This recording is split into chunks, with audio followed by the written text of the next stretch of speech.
YouTube છું. મારા અંદર ઘણા બધા બાળકો જુએ છે. મારાની અંદર ઘણી બધી પ્રવૃત્તિ થાય છે. જેમ કે કોઈના વિશે લખવું હોય તો પણ આપણે લખી શકીએ છીએ. અને ઘણા બાળકો એવા છે કે જે મારી અંદર ઘણું ખરાબ જુએ છે અને ખરાબ વર્તન પાડે છે. આજના સમયમાં હું બન્યો છું ગૂગલ.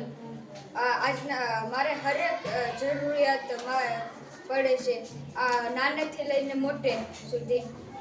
આમાં આપણે ગૂગલ મેપ પણ જોઈ શકીએ છીએ.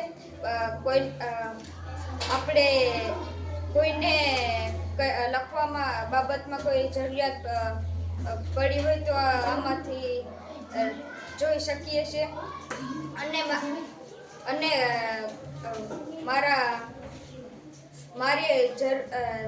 મારી જરૂરિયાતમાં કોઈને હું આજના સમયમાં મોબાઈલ બની છું. મોબાઈલનો ઉપયોગ વધારે પૂરતી કરવો જોઈએ. જેમ કે આપણે યુટ્યુબમાં લેસન કરવું હોય ત્યારે આપણે યુટ્યુબનો ઉપયોગ કરવો જોઈએ. અને જો વધારે ઉપયોગ કરવાથી આપણે આંખમાં તાણ અને શરીરમાં અસર થાય છે. હું વર્તમાન સમયમાં સમયનો યુટ્યુબ છું. મારા અંદર હું આજના સોશિયલ મીડિયાના જમાનામાં વોટ્સઅપ બની છું. વોટ્સઅપ એક એવી વસ્તુ છે જેનાથી તમે હજારો લોકો સુધી પહોંચી શકો છો. વોટ્સઅપ એક એવી શક્તિશાળી વસ્તુ છે જેનાથી તમે ધંધો, બિઝનેસ કે અન્ય વ્યવસાય કરી શકો છો. તમે તમારા વ્યવસાયનું ગ્રુપ, મિત્રનું ગ્રુપ કે પરિવારનું ગ્રુપ, શિક્ષણ માટેનું ગ્રુપ આસાનીથી બનાવી શકો છો. વોટ્સઅપનો ઉપયોગ કરવા માટે કોઈ અલગથી ચાર્જ નથી હોતો. તમે વિડીયો કોલ, ઓડિયો કોલ કે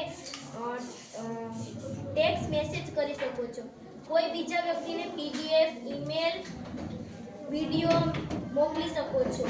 વોટ્સઅપના ગેરફાયદા: તમે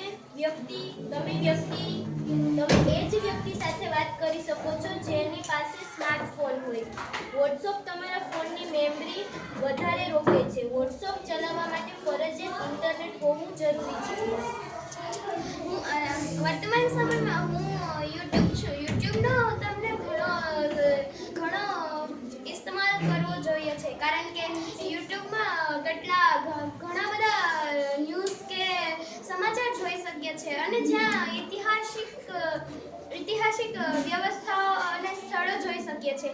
જેમ કે ગેરફાયદા: આપણે જ્યારે મોબાઈલ વધારે જોઈએ ત્યારે આંખોમાં તાણ આવે છે. અને યુટ્યુબ જોવાથી ઘણા બાળકોને રોગો અને આંખોની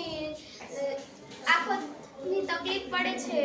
હું વર્તમાન સમયમાં ફેસબુક છું. મારો ઇસ્તેમાલ નવું વસ્તુ જોવા માટે અને નવું શીખવા માટે.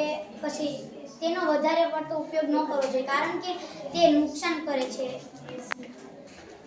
હું વર્તમાન સમયનું સ્નેપચેટ છું. આજે મારી અંદર ઘણા બધી વિભિન્ન પ્રકારના ફોટા પાડી શકાય, ઘણા બધી શોર્ટ વિડીયો જોઈ શકાય. મારી અંદર ઘણા બધી મિત્રોનો સમાવેશ થાય છે.